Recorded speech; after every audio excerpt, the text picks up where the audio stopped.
Hello and welcome back to the 20th Century Dude channel. So we have an interesting, I guess this is just an interesting situation, I guess. We have two of the same Walkman here. Now this here I got when my mom worked at a daycare just a minute down the road. She's the daycare director. They would always have these yearly yard sales during the summertime, and this actually I picked up for myself. This was my very first Walkman ever, and probably my absolute favorite.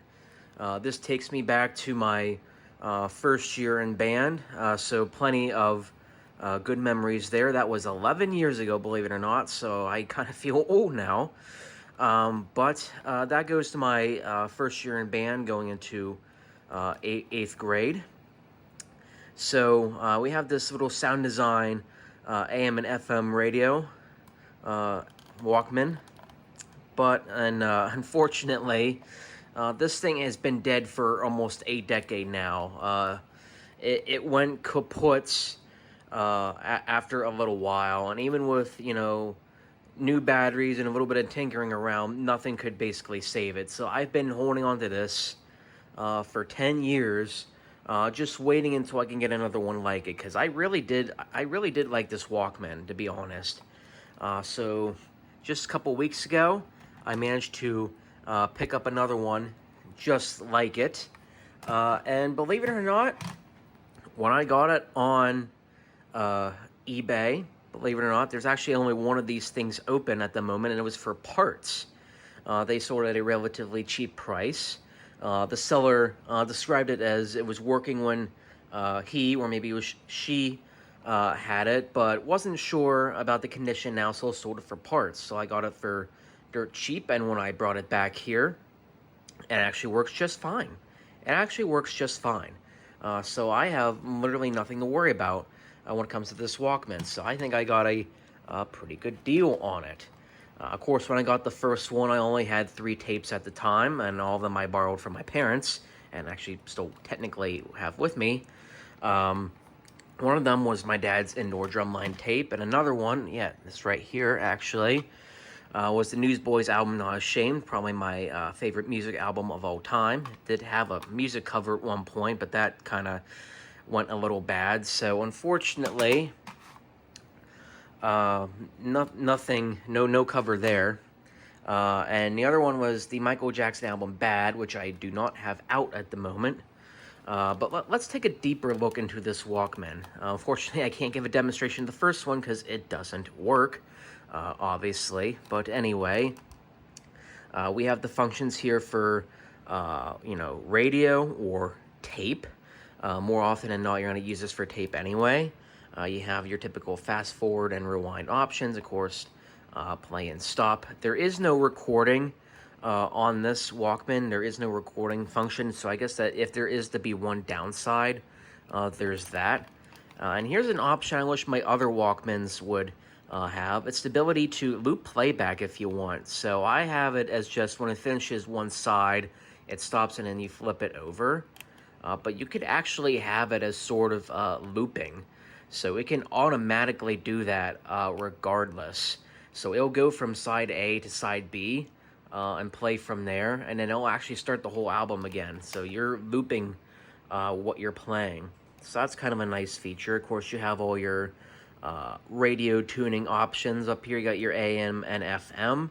Of course, volume control, and a place to put your headphones, and you have your DC power supply in there, and of course your battery compartment, which there's nothing in the battery compartment because no need to power something that's pretty much busted at this point.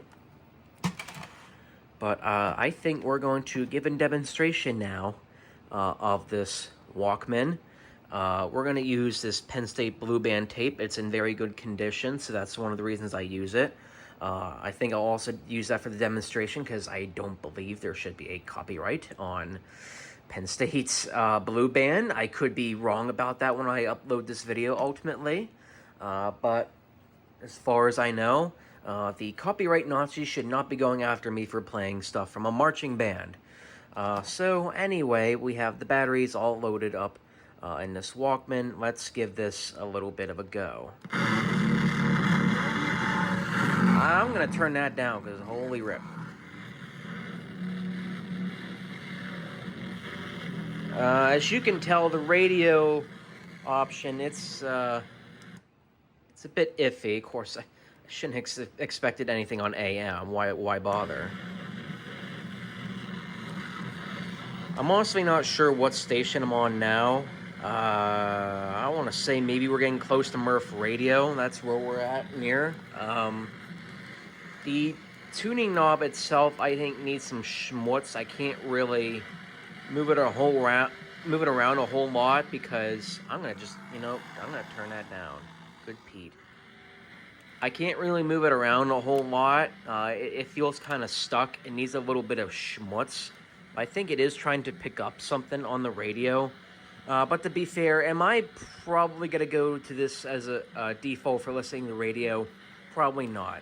I got it to listen to tapes, pretty much. I have like a million devices that I could use for radio. Heck, my other Walkman could do that. This does that. My 8-track does it. I can download an app on my phone that can listen to the radio if I really wanted to. And of course, my car.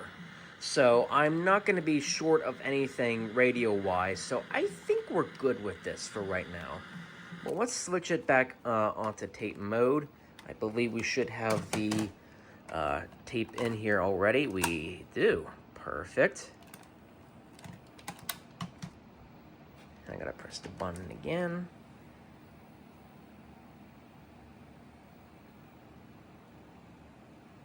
So thankfully, compared to my old one, it actually moves the tape, which I am grateful for.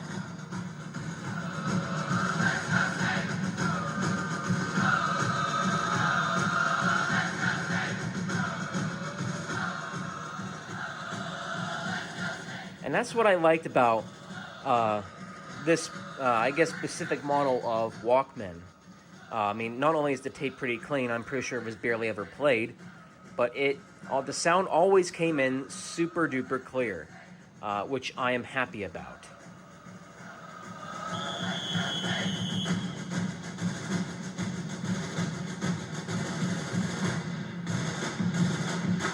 Oh, I love those drums. And I will turn it down now, just in case YouTube gets a little picky with my music choice. But I don't think we should have a problem.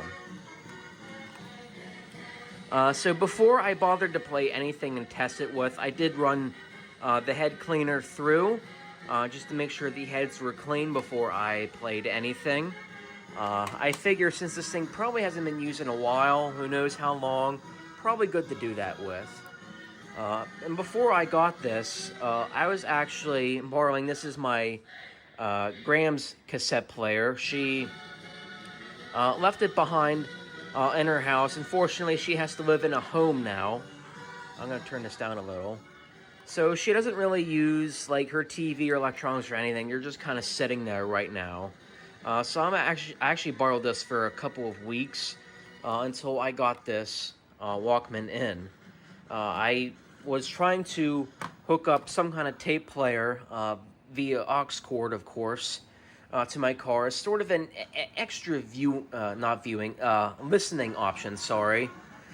Something more that's just the radio, because unfortunately my CD player is busted, and I don't always want to listen to something on my phone.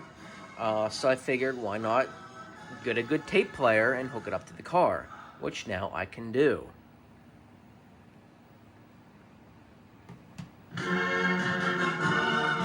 Now we're going to finish up the tape. I flipped it over to the other side, so we should be finished soon. Or now, in this case, I guess. But yes, that's it for this little sound design Walkman. I think I'll be using this as my go-to tape player from now on. I think I'm just going to use my GPX one as sort of a backup. Not that it isn't fine. I did a previous video on it, but it has some modern cheap electronic gimmicks, I guess I should say, that prevent me from wanting to use it as a main option. But now I have something that I definitely want to use. But anyway, that's all I have for today on today's video about this brand of tape player, or both the same players, I guess I should say in this case. Thank you for tuning in to the 20th Century Dude channel. Hope to catch you on the fly. See you. God bless you all.